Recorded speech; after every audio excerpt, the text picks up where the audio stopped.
Hey, this is the Mike Rogers Show. Mike Rogers here with you, and today we have an amazing superstar.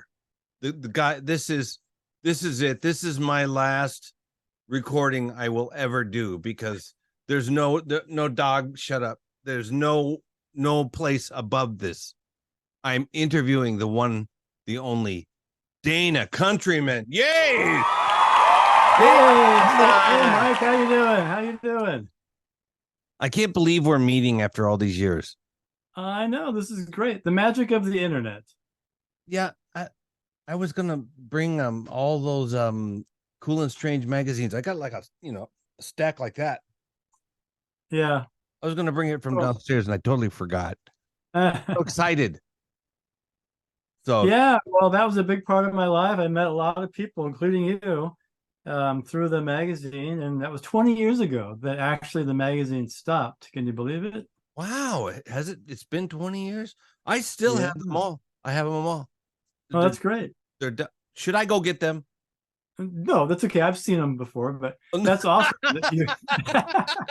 Oh yeah, that's awesome that you have them. I do have to tell you that I have an exciting thing happening, and that is those magazines are coming out in book form through a publisher. I was hoping by Christmas, but it might be slightly after Christmas. Mm-hmm. So that's something that's coming up in the future. And wow, I can kind of visualize those things ending up in libraries and things, I mean, people use them for reference for articles, and some of the people that we interviewed are long gone now.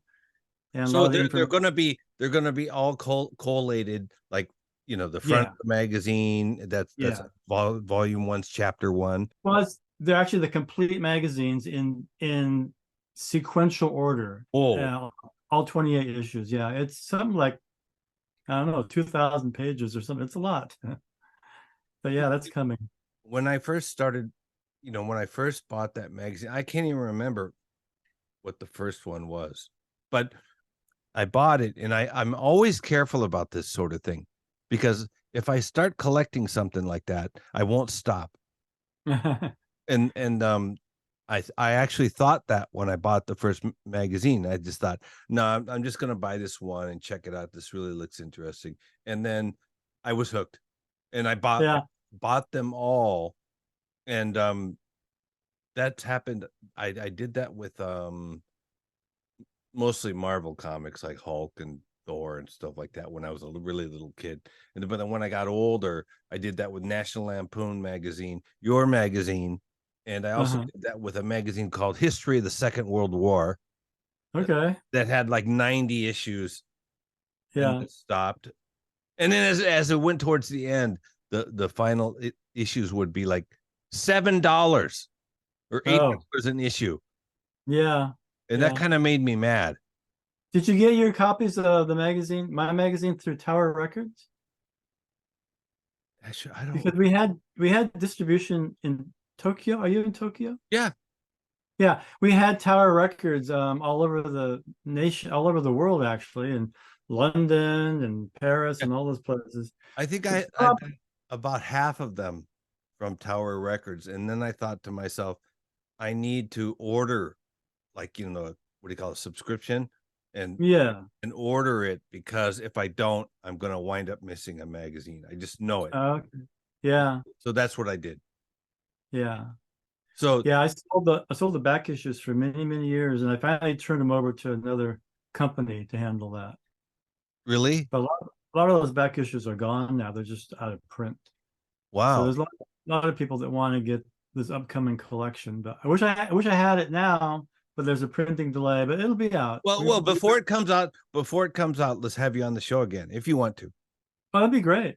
So Dana, you're very well known for a magazine called Cool and Strange Music that came out like 20 years ago, and I collected them all. Can you tell us how you started that magazine? And Yes. Well, Mike, how I started it was I originally bought copies of the incredibly strange music books. Mm-hmm. And I kind of absorbed those and just devoured them. And I thought, well, these guys are doing a different style of music than you would normally think of. And I was surprised to know there were other people that like this kind of oddball music. So I waited for the publisher of those books to put out a magazine version. I thought, well, they're obviously going to do a magazine, and then they never did. And so I thought, well, I guess I could try to put one out myself. And I didn't have any experience in publishing. I only had one article published in a record collecting magazine, but that kind of gave me the enthusiasm to try and publish my own magazine. So I learned a lot by doing it, and a lot of people jumped on board. Starting with that first issue, I got a great cover artist, Wayno, and several other writers were in the very first issue. And then as the magazine continued along, I kept getting contacted by additional writers who wanted to do an article about one of their favorite oddball artists. So, eventually I had a circulation manager and a reviews manager and a bunch of other people that helped me out because it was a huge project. Well, it was a huge success as far as I'm concerned, and I really believe that. Like, if Tower Records sold your magazine, then that's not a little like read it in the bathroom type of thing. This is a major publication. Yeah. When I got the Tower Records account, I was thrilled and delighted because they were very picky. They were very picky about the magazines that they put on their stands. Oh yeah. Here my magazine was right up next against Rolling Stone and a lot of other magazines, Guitar Player magazine and all those, So it was really cool. And it actually gave me more of a global audience because Tower had stores in Tokyo, London, Paris, Belgium, a lot of places. Tower still has stores in Japan. Do they really? Yeah. There's none. I don't think there's any in America. Yeah, they sold off the American side. But I used to work at Tower. I founded their record label. Oh, really? Like in what year was that? 1992 or something like that. Yeah, I think they had their own separate distribution. Yeah. I had other magazine distributors as well, but put them in newsstands and bookstores and mom and pop newspaper stands all over the nation. Also in Canada. Wow. So that magazine, like, to me, was like Christmas. Every time a new one came out, I felt like this is Christmas. Well, thank you. I got to tell you that it was one of my proudest achievements, and it was a huge amount of work. I had a newborn son. My wife and I, we just moved into a new house. I had just started a new job. And so I had a lot of things going on at the time. So I was burning the candle at both ends. Many nights I would only get 2 or 3 hours sleep. And then, but I survived somehow. And now that I did it for 7 years, actually. The magazine was published for 7 years. I'm proud of it. And I met a lot of people, a lot of other really talented writers, and also a lot of recording artists, including Jean-Jacques Perrey. I had actually contacted Jean-Jacques a couple of years before I started the magazine, just as a fan. And I found his address in that incredibly strange music book. And so I wrote to him a fan letter, and he wrote me a very nice 2-page handwritten letter and a signed photo, which I have on my wall around here. And then I thought, well, I better not bother him because he's really super famous and I don't want to, be a pestering fan. So I kind of just stopped the communication then. And then when I started the magazine, I thought, oh, I bet you I could get Jean-Jacques to do an interview for the magazine. I remember that. Yeah, it was about the 4th issue, I think. Yeah. And so anyway, and we did it by fax. People used fax back in those days. And then I interviewed him a second time, a couple of issues later. And then I started listening to that album, The In Sound from Way Out. I'd had it as a teenager, but I went back and re-listened to it. And I was wondering, how in the world did he get all those crazy sounds? The sounds of the instrument was not the Moog synthesizer because the Moog hadn't been invented in 1966. It wasn't for sale. So I really wondered, how in the world did he get those sounds? And so I started doing research and found out it was a French instrument called the ondioline. Oh. Yeah. And I found out through one of the readers of the magazine, he alerted me that one of the ondulines was for sale, and it's a very rare instrument. It was for sale in Paris. So I talked to my wife, and sweetheart that she is, she agreed to take some of the money out of our savings and go ahead and buy this onduline. So here it is in Paris, and I'm in the Seattle area, and how am I going to get it? So once again, my wife, who is brilliant, she said, why don't you just fly there, and you'll get to meet Jean-Jacques, and you can bring back the onduline as luggage. So that's what I did. And in the year 2000, I flew to France, met Jean-Jacques. We had been corresponding quite a bit during the previous 4 years. And it was great. One of our mutual friends, David Shazam, hosted me there. So that was the beginning of the relationship that we had later. Wow. So you made, what, 2 or 3 albums with Jean-Jacques? Yeah, in 2003, my wife's son and I, we all went to Paris to visit Jean-Jacques. We spent 2 weeks with him, and then I went on with him to his home in Switzerland, and my wife and son flew back. Well, I was working on a solo album at the time, a Moog instrumental album, and I had asked him if he would play the onduline on my album. So while I was in Paris, we went into a recording studio, and he played on this song, which is called Chicken on the Rocks. Oh. Yeah, and it's on one of the albums. I know that song. And on the train ride to Switzerland from Paris, Jean-Jacques said, well, that went so well in the studio, I think we should record a whole album together. And here I am, living in America, and he's living in Switzerland. I thought, how are we going to do that? But I would love to do it. I just can't figure out how we would do it, And then what we did was we started writing melodies for this album project. And then he would send me these mini discs. They were like little digital cassettes. And he would mail them to me, and then I would play them in my studio and get the music off of them. And then I would send him MP3s, because by that time he had internet access.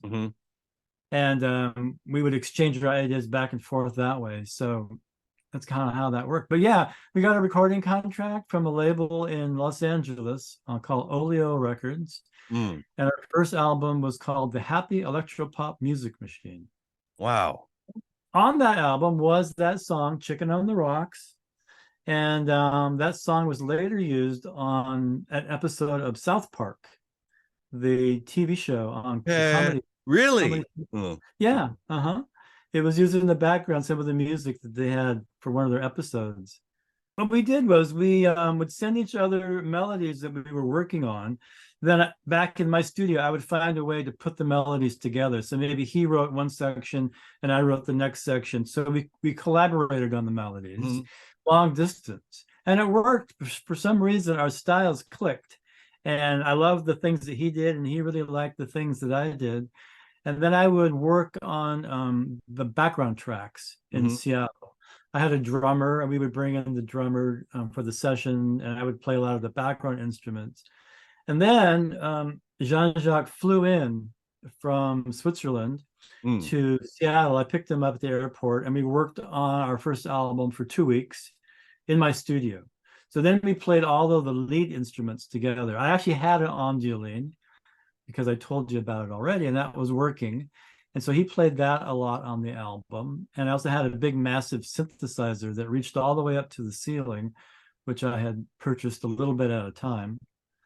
And it was a great experience. We had a lot of fun. And my wife cooked these fantastic meals for us, each night. And then we went down into the studio for like 8 or 10 hours each day, just like a day job.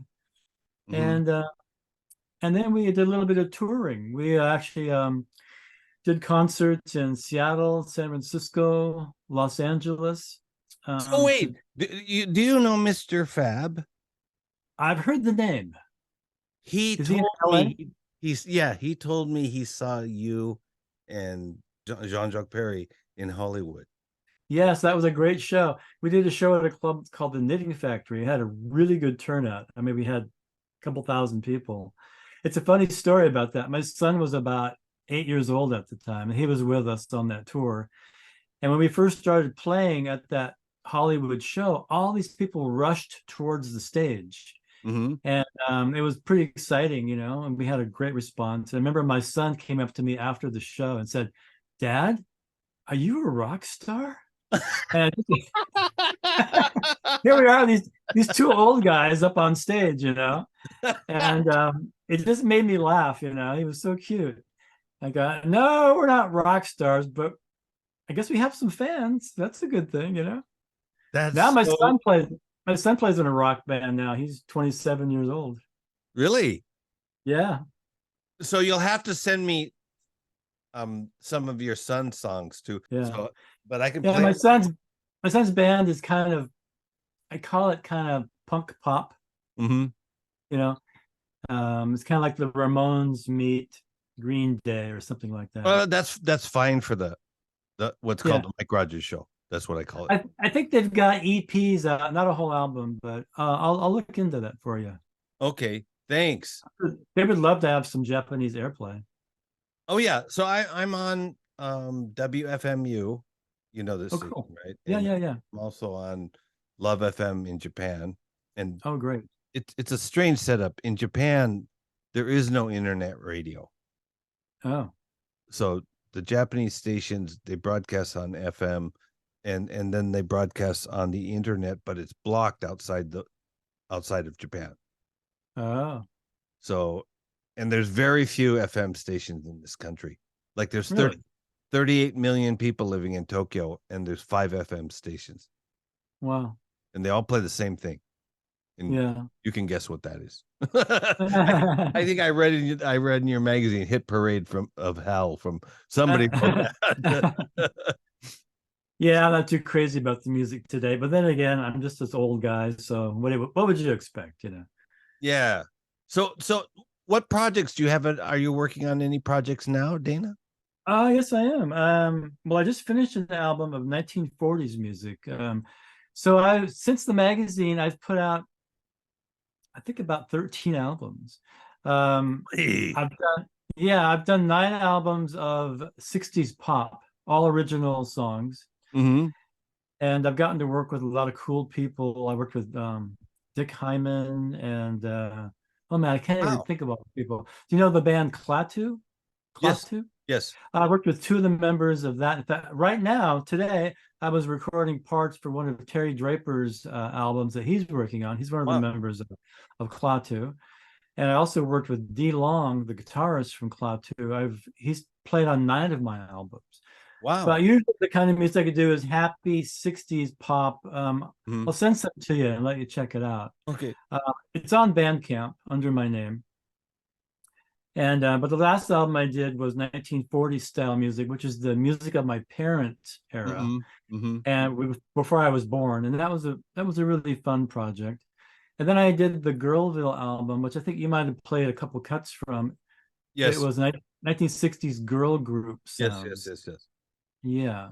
And then I produced. Right now, I'm finishing my wife's 3rd solo album. She's a singer. She's a really good vocalist. And so I produced albums for her. And what other projects have I done? But I'm doing another one. In fact, in the background, I don't know if you can see. That's one of my synthesizers there, in the back. Oh, I thought that was just a desk that needed cleaning. Yeah, and actually, see if I can get the ondioline in the picture here. But anyway, I've got a lot of electronic instruments in my studio. And I've been spending the last week or 2 getting some of them up and running because I haven't used them in a long time. But it's going to be another instrumental album. About at least 20 years ago, I had a super popular morning show on FM radio, like drive time morning show. And we used to play cool and strange music, which is really weird. Right? I mean, they're just used to having, you know, Hit Parade of Hell music, and we used to play your music a lot. Yeah, people would just tell me like, that song, that music, weird music you play, and I'm like, yeah. They're like, does the Japanese audience still play a lot of CDs? Do they buy CDs? Oh yeah. Or is it yes, but I think they buy more records now. like vinyl records? Yeah, vinyl records, but even cassette tapes have become popular again here. And Really? Don't ask me why, Dana. Interesting. Kidding me? I've always wanted to find a Japanese label for some of the 60s pop stuff that I do, because I know the Japanese love American music, but I've never been able to connect with any record labels that even know about my stuff. Maybe someday you'll get a chance to check out my Bandcamp page and check out some of the vocal pop stuff that I have done. Okay, well, I'm going to look into that, because I think, of course there's, the major labels. There's no point in talking to them. No, it's but there's all these little indie labels, and they put out really cool music, and so I know several of them, so it's no problem to ask them, because if you could, I'd appreciate that. I've always thought that the stuff I do is pretty upbeat and catchy and melodic, that there would be a natural audience for Japan, but I never have found the right people, and I'm going to check into that. I appreciate it. What album do you want me to use as the, what do you call it? The bait, the carrot, or whatever. The bait. Well, I have an album called Cabaret of Love that came out a few years ago. That's one of my favorites. And that's on Bandcamp. I can send you the links to it if you get the music in the right ears. I've always felt like the Japanese market would be a perfect match, but we'll see. We'll see how it goes. Dana, thanks so much for making time to talk to me. I got this. I have hours and hours more of questions to ask you. Okay. Well, next time we'll cover those things. So this is a true American legend, a true, I can count on my hand, John Lennon, George Harrison, Paul McCartney, Ringo Starr, Dana Countryman, and wait, no way, you're not. Those guys are Brits. But you're naming off all my heroes. I'm a huge Beatles fan. Oh yeah. So of course. The Beatles are still super huge here. Well, they even have like Beatles shows, shows that only play Beatles music. That's great. That's one band that I've never gotten tired of listening to over the decades. There's their royalty of pop rock. I was walking with my wife tonight. We were talking about the song Michelle.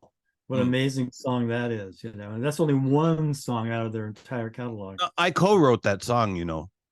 Did you really? I know there are French words in it, but I didn't hear any Japanese words. I tell people that on my radio show all the time. Oh yeah, I co-wrote that song with the Go-Go's. Oh, and I also co-wrote My Heart Will Go On with Celine Dion. And people in this country, they don't do cynical humor. So people believe me. They'll write to me like, you wrote that song? And I'm like, no. It's just so. Anyways, thank you so much, Mr. Dana Countryman. Thank you, Mike. Thank you. Great talking to you. Let's stay in touch. Thank you so much. You're welcome. I'm so happy. I'll talk to you later, okay? All right. Take care. See you later. Bye. Bye-bye.